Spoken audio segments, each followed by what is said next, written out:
Here's Mac here. So I came across one article on Jerry Seinfeld, famous comedian, one of the top elite comedians, sought after person.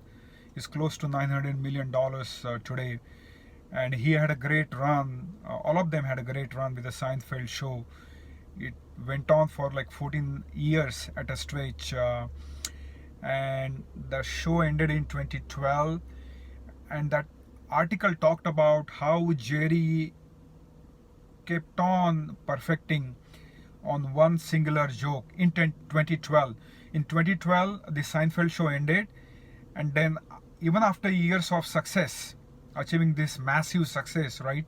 In 2012, he worked on one single joke for over an year, and I thought it was pretty fascinating. And two thoughts popped up into my mind, and they are sort of contrary to each other, but I think they make sense to some degree. So let me try to highlight what I'm talking about. So on one angle, right, I think we say that perfection is an enemy, and successful people first make decision and then they act on it.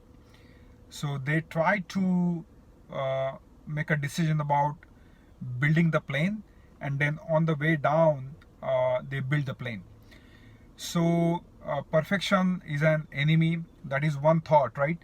And then the second thought that I had was about deliberate practice. So they sort of go against each other. So on one hand, I think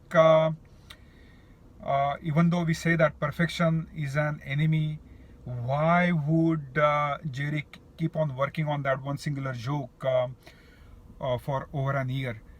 If you take that concept and then apply that to like a day-to-day comedian who's trying to make living on stand-up comedy, it is simply not going to be possible for that comedian to survive if he or she keeps on working on that one singular joke for over an year, right? So you have to have like a lot of stock of jokes under your belt, and I think that is what Jerry was perhaps at.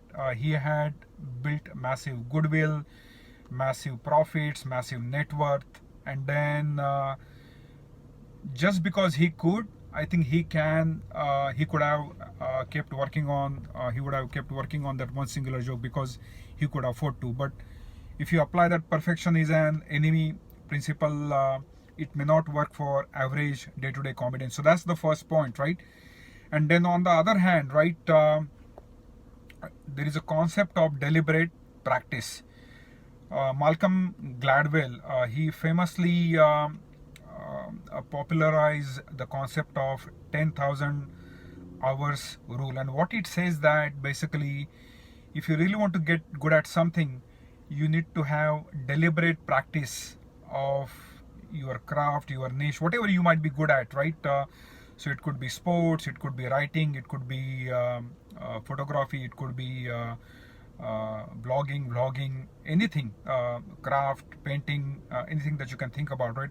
So there is this famous 10,000 rule, 10,000 hour rule that he made famous, that essentially says that if you really want to become truly a successful person in any kind of craft, any kind of niche, you need to apply 10,000 hours of rules.